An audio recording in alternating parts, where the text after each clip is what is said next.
Thanks for visiting Duckman Cycles VW Garage. I'm your host, the Duckman. And yeah, we're back today with my 1957. Wow, no. Eleanor is earlier than that. Eleanor is a 1956 Volkswagen Beetle, and that's what's left of the 56 blood that she still has. Eleanor's been brought to me as a rusted out, clapped out, destroyed, just collapsed car that has actually broken in the middle. She was so bad.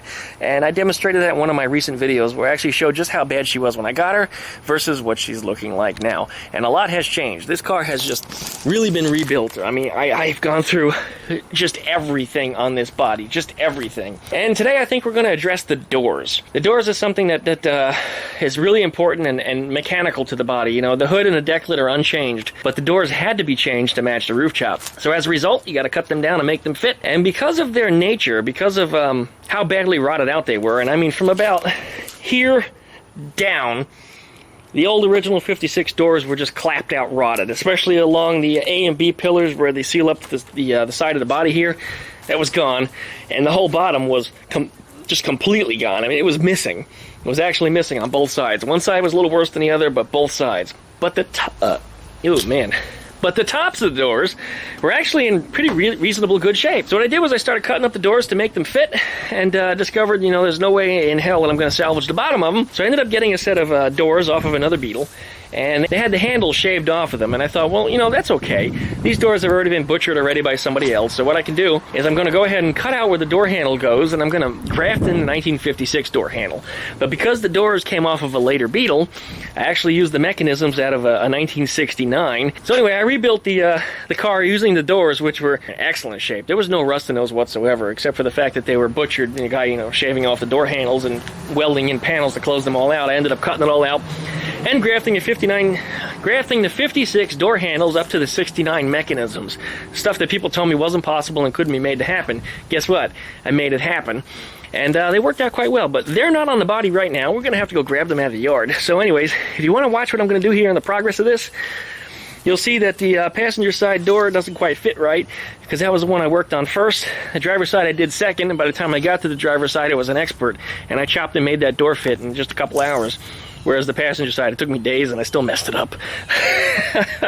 It's funny how much you learn by just, you know, putting your hands on it and actually experiencing. There's nothing that anybody could have told you, anybody that could have showed you, or anybody that you could have read in a book. You know, nothing you could have seen on YouTube. It takes hands-on experience to really know that's just exactly what you're getting into. So let's go ahead and grab those doors from the back. We'll put them on the car, and let's see what we got working on here. Got to make some progress. We're going to have a hurricane coming up next week, and it's going to put a big dampener in my plans, so we're going to have to do the best we can to get as much done as possible. Hopefully that storm doesn't screw up anything too badly. Right now it's forecasted just to be a tropical storm, so we'll see what happens. Anyways, like, comment, subscribe, pluck that little dingle belly down next to the subscribe button, and don't forget to join my group page, Duckman Cycles VW Garage, on Facebook. Join the group. There'll be a discussion of this project as well as others. Ask a question if you'd like to. Post your own project, or ask a question about your project, and maybe one of us can help you.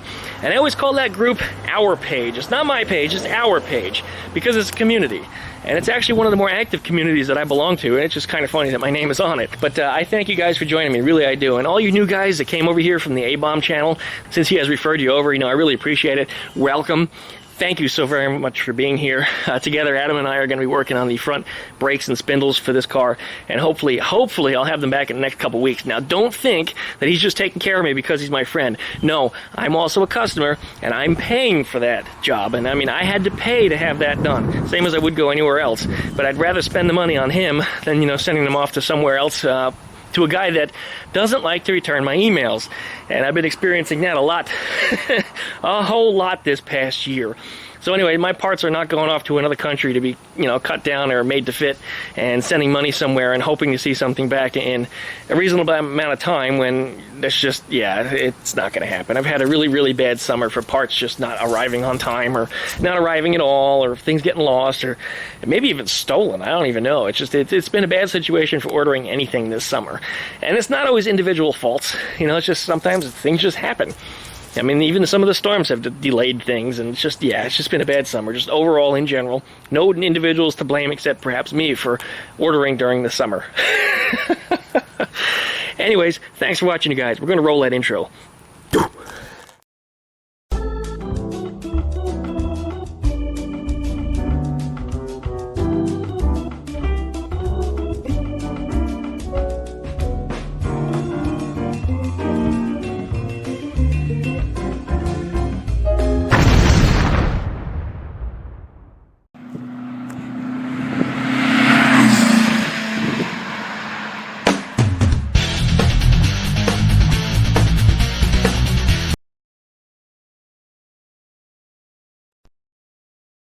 Alright, you can see my custom door right here, which is a little bit of everything. It's an early 1956 top, including the window ledge here, with a later door. Those doors actually probably came off something else, but they were on a 69 and they were practically flawless except for the fact they were bodged up with shaved door handles, among other things. If you notice that zigzaggy line around the handle, that was the area that I cut out of it. And if you look real closely, you can see the weld line, which is right above the body swedge line. I did not want to cut through the swedge line because I knew that when I sanded it and filled it, that line would be... I'd never get it right, so I didn't want to cut that line. In fact, I cut about half an inch above it, maybe a little more towards this end here. And then I cut here, cut here, cut here, cut here, and drop that door top down to form the shape that you see, which fits in the opening of Eleanor right up above. So let's go ahead and put this door in here. Okay, most people that have done this before know this is kind of a two-man operation. Unless, of course, you're the duck man. And you very quickly learn to do everything yourself, because nobody's really willing to help you, or nobody shows up on time for the project when you get started. That's always been the biggest issue. Well, I'll come see you, in an hour or two, and you don't hear from them for days. Yeah, well, I got work to do. Yeah, I've got a job and a hobby. I've got ducks that need to be fed. I've got a house that needs to be taken care of. I've got women that need my time. I'm a busy guy too. But damn it, if I tell you I'm going to help you, I'm going to be there. It's always nice to have an extra big screwdriver. Don't try to put them little sissy screwdrivers in there, number 1 and number 2, hell with that. You go big. You go big or you go home. Some people like to impact these things in. I don't much care for that, because damn it, you always need to impact to remove them. And what happens? Yeah, you mess the screws up. Anyway, we're putting the screws in now, but we're not making it tight just yet. The reason for that is so we can adjust the door a little bit. It's like I picked up some extra screws here. Now, Eleanor would actually normally use 8 screws, but because this is a 69 donor, the hinges actually only use 3 each instead of 4. What I would like to do is cut a hole here and put the little plastic cap in it and make it look like the screw hole is there to fool everybody. Alright, see how this door fits. Oh, jeez. Not bad. And on the first try. Okay. Snug them screws right up. Right where she sits.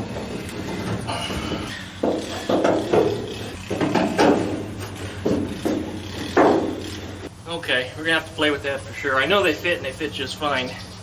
But it's all in that hinge adjustment. Alright, I got it. There we go. Perfect door. Open and close. Perfect. No problem. Now this door fits perfectly. I mean, just opens and closes absolutely like butter. Not a problem there. There's no problems with the fitment, but I do need to adjust some of the things that are ugly. Like over here, these 2 pieces didn't line up. So what I gotta do is cut in here and take a little pie cut out of that and press it together and weld around it. I also need to finish welding here. There's a chunk in here that hasn't been fixed. This needs some grinding. In fact, the whole thing needs to be re-welded. This was all done by a Chinese welder that just didn't have very good adjustments on it. I need to replace this section in here, and I have a little clip to replace just a square cut right out of this. The rest of it is pretty good, but right here this is kind of messed up. So I'm actually going to cut that out and replace it. And I also need to fix the triangle over here, this pie cut. And this is what I had to cut out to stretch that door, because the pillar is leaning, so in order to open that up I had to cut through it. Just cut it and moved it. So what I'll do is I'll make another pie cut up through here and a pie cut up through here and bend these 2 pieces into position, because right now you see they're actually bending away from each other. I don't know if you can really see that, but yeah, the contour of that is extremely poor. Extremely poor. And what needs to be done, kind of like what I did on the outside here, I cut up in here and I cut up in here, triangular pieces, and then fix that. And this still needs some grinding. In fact, it needs a little more welding right here too. Looks like I missed the spot. And that should finish out the driver's side door. Oh, there's one more spot I missed. This here. This is how I made the doors fit, because the bottom of the A-pillar side of the door here and the top, they get smaller, they pinch together. So when you cut out a section of it, which was probably about 3, 4, 5 inches, I don't remember how much, but it was a lot, that the door being bigger on the bottom and smaller on the top, I had to actually cut a pie cut out of it and bend it into position and weld it back together the way it needs to be. Now that this is here, I'm going to tack it back together on one side and then run the saw through it so the two pieces will line right up, and then weld it closed once and for all. Up in here on the top, there's a couple little spots I need to fill in. There's a spot here and a spot here where there was a little bit of rust through. Otherwise, the bottoms of the door, as I said before, there's no rust at the bottoms of these doors at all. And they're from a later model door, and I had to make the earlier opening mechanism work on there. This is a later Beetle door mechanism here. Yeah, it looks like it needs some lube. With a 1956 door handle. In fact, that is Eleanor's original door handle, and this section of door right here is actually originally from Eleanor. And I don't remember what I did here, but I know something is different about this door handle versus stock. It's a half an inch higher or lower. I don't remember what direction it is, but it is in a slightly different position than stock. But you can't tell. It's so close. But that was required in order to make all the mechanisms fit. In fact, I need to finish welding around this here too. It looks like I missed a spot there. So I'll get all that filled in just the same and get that straightened out. Anyways, this door, as I said, isn't too bad. The passenger side one, however, doesn't fit as well. I need to raise the door up a bit, so I'm probably going to have to cut through the B-pillar side, right about where the welds are at, and bring it up. Hey, look, I just got a new buddy. Come here, little guy. Come here, little guy. Come on. Let me see you. Come here. Oh, come on. Come on. Where'd you come from? Where'd you come from? Come here. I won't hurt you. I'll give you pizza. Come here. Come on. Oh, come on. All right, bye. See ya. Or don't. Change your mind, huh? You gonna take a piss right in my yard? I know you're gonna.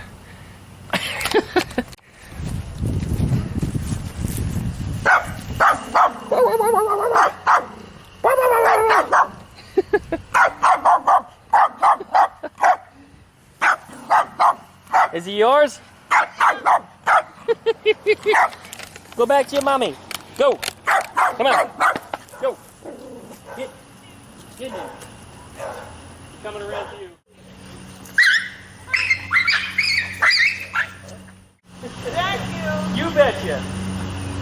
She's restoring that car. Yeah, putting that back together. Shame we didn't get that on video. I don't know how much of the little wiener dog you saw, but he's been running away for about three blocks, and she's in heat. I keep saying he, but it's she. In heat, running around, trying to, obviously, get laid. Anyway, she came close to me, and I grabbed her around her snout, and she still bit me on the thumb, but she didn't break skin or anything. I mean, it hurt a little bit, but it's all right. I'm bigger than you, you know. And I handed her back to her owner, and all's good. So anyway, the dog goes home. Meanwhile, we'll continue working on Eleanor. 1956 Volkswagen Beetle shop top. Boy, that took the wind out of me. Okay, passenger door is installed also. And this one I got right on the first try also. It fits very good also. It opens and closes like it's supposed to, you know, with no problem, no interference. It doesn't rub on anything. But the problem that I have with this door, and I really don't like it, is the gap is kind of big the whole way around it. And I think that's because, well, I cut the door too short. So what I'm going to do is I'm going to cut through here, and I'm going to cut through here, and raise that door up that extra 1/4 of an inch. That way it closes that gap up. Because on a normal stock Beetle, this gap is really, really tight. And it shouldn't be that big at all. Over here it looks like the gutter actually bows away from the door slightly. So I might even go ahead and put a cut through here, a relief cut, and then hammer it down into place, and then weld it back together. And I think I can close that side of it up without too big of a problem. The rest of the door fits fine, but otherwise I just really didn't care for the way it was put together. Of course, I need to finish welding through here, need to finish welding that, need to finish welding around here. I got to put that triangle in the corner just the same.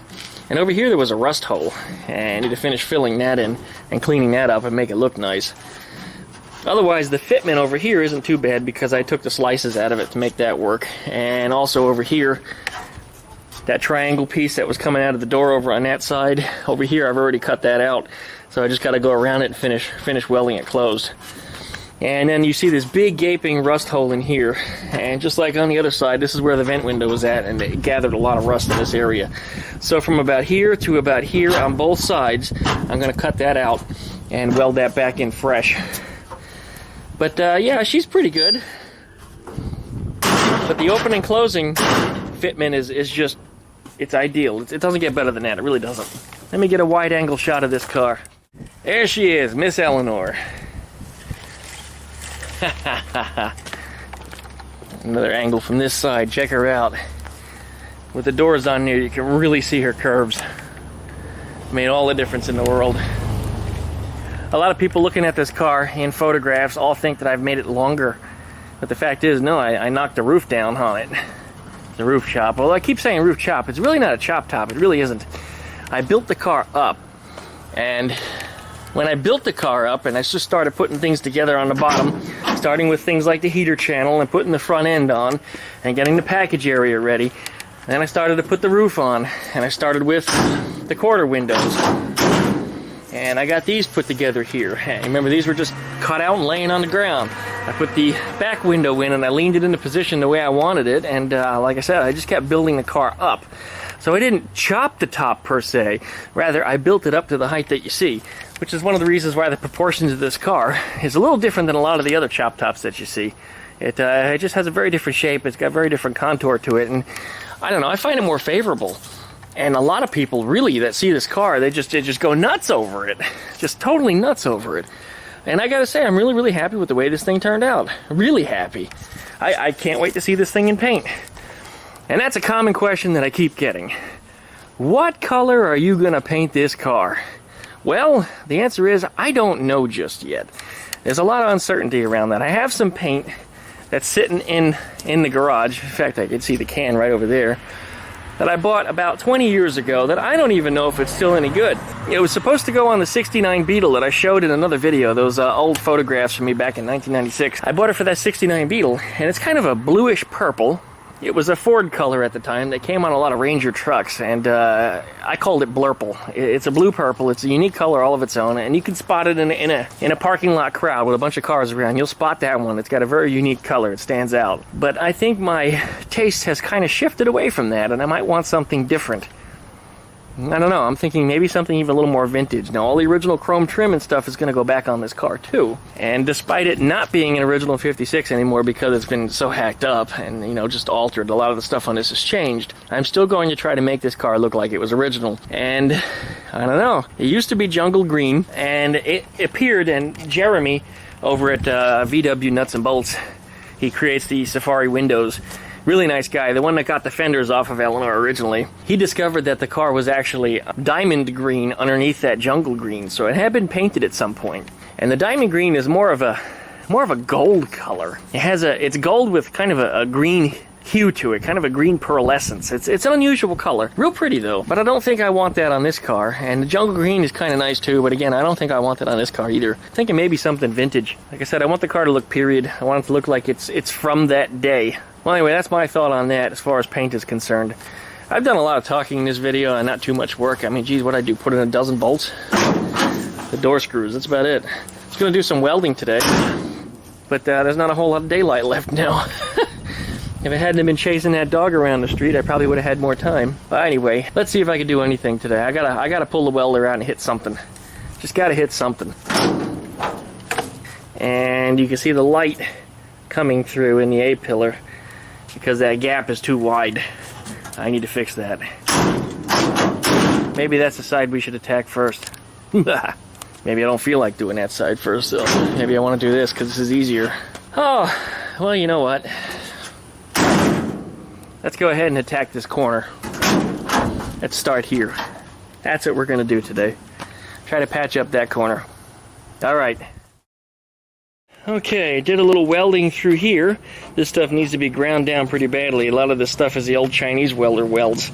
But I filled in through here and got that taken care of. I did a little fill through here. There was a slice in there that needed to be straightened out. There was a slice in here that needs to be straightened out. This I still need to do some cutting on. While I was over here, I saw a hole over here I needed to fill, and then I said, hey, wait a minute, there's probably more holes in the body. So I went ahead and filled a couple there. I filled a couple here. I filled that big one over here that the weld actually burned through and fell in when I started grinding in this area. It just fell through. And then I hit that one and that one also. And while I was at it, I hit that, I hit that, I hit the outside over here, I hit another one over here. Yeah, so I've been running around for a little bit. Next, we're going to go ahead and straighten out the corner up here in the top, but that's what we'll get done next. Okay, now what I did here in this corner, and I forgot to cover it in the first little video segment, but what I did was I did a relief cut up through here and actually dropped this little corner piece out, kind of like this over here, just like that, except oops, shit. Except I cut all the way through it. And then what I did was I put it back here where it belonged and then pivoted this end of it in. And what that did is that brings the bottom end here, this point, which is wanting to slope down away from this joint, back up. So you can see how it's starting to form a curve versus bringing, the point down and missing the intersection point between these two pieces here. So anyway, this piece also needs to be, as you see when I bend that down, it's way out of alignment. Yeah, that's way out. So I have to cut it up in here somewhere and then push that piece up into there and then tack weld it back together. And that's what I've done here. I just tacked it back in, and you can see that curve is now perfect, how it's going to line up with the other piece. Once I've got that in there, and this is the way it's supposed to be, I'll make a patch for in between and close it all up. Not too much to this at all. So anyway, I'm going to whack this piece next, and then we'll start cutting out a patch, and we'll see how this turns out. And it's starting to get dark, so we'll see how much I get done. But, yep, that's where we're at. I only hit it real quickly, but you can already see how these two tips are going to line up, and we have a nice uniform curve rather than 2 points that are not going to intersect. Now it forms a nice radius along there, and yeah, those two should come together pretty good. The middle section here, I'm actually going to fabricate a piece for that. It's a little weird shaped in here because of where I cut it. There's a couple of little jaggy edges. So I'll probably just hit them with the angle grinder and cut them off so that way they're kind of smooth and kind of flat. Make us a piece to go in there. And it's got a couple of contours to it. So I'll hook that inside the way that's shaped and roll it up in there, and I don't think that's going to be any big of a problem. Finish welding around here, finish welding around here, and then patch that in there, and then call this corner of the door done. And I'm getting eaten by mosquitoes. Okay, I just kind of got that piece just clipped on there right now. It's not actually even welded in at all. I have to cut it down to a point. But you can see how I've got, well, so much for that. Okay, we got to clip back on again, but the point was you can now see the radius of that corner, which is something that it didn't have before. The points were turning on themselves and they weren't going to intersect, but now they do. But I still have to cut this to a tapered point and get it tacked in along the way, but it's continuing to get darker and darker out here, and I don't know if the camera can tell quite so much as my eyes can, but it's really dark out here right now, and it's continuing to get darker, but I'm still going to hammer away at this a little bit more and see if I can get anything else taken care of on this. I like to have a feeling of accomplishment before I bite into my steak dinner tonight. And yes, Skeeter the duck does eat steak, so she'll be having a couple bites with me, I'm sure. I've got a spinach salad waiting for me and some baked potatoes. Oh yeah, we're doing the whole thing tonight. Okay. I got an idea as to what I'm going to need here. Let's go ahead and start cutting. Alright, I think that's it for tonight. The mosquitoes are out with a vengeance, and I'm just tired of getting bitten over here. So we're going to wrap this up and get this taken care of, hopefully tomorrow, if it's not too busy of a work day. There she is with her door closed. Getting dark out here, like I said. Let's start bundling things up and getting the hell inside before I don't have any blood left in me. Well, Eleanor is back inside in her cozy resting place for the night. Well, I wish I had a little more done on this thing, but unfortunately due to the sun going down a little earlier, and the fact that I found myself a little busy today, I didn't have as much time to devote to this as I would have wanted. But that's okay, we still got something done. I've just about got the upper corner on that one side done on that door, and I'll hit the other side hopefully tomorrow.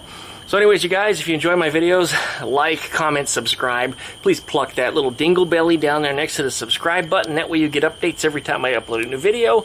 And don't forget to join the Facebook group page, Duckman Cycles of VW Garage. Once you join the group page, look for the conversations on these projects or anybody else's projects. In fact, if you have a project of your own, I want you to share it. I don't care if it's a kick scooter. You know, if you got something you're putting together, something a little different than the ordinary, or maybe if you're restoring something completely stock, I want to see it. Yeah, I want to see it, and so does everybody else. So please head on up there to the group page, and if you want to email me, duckmancycles@duckshit.net. And I hope you guys have a great night. Thanks for watching. See you next time.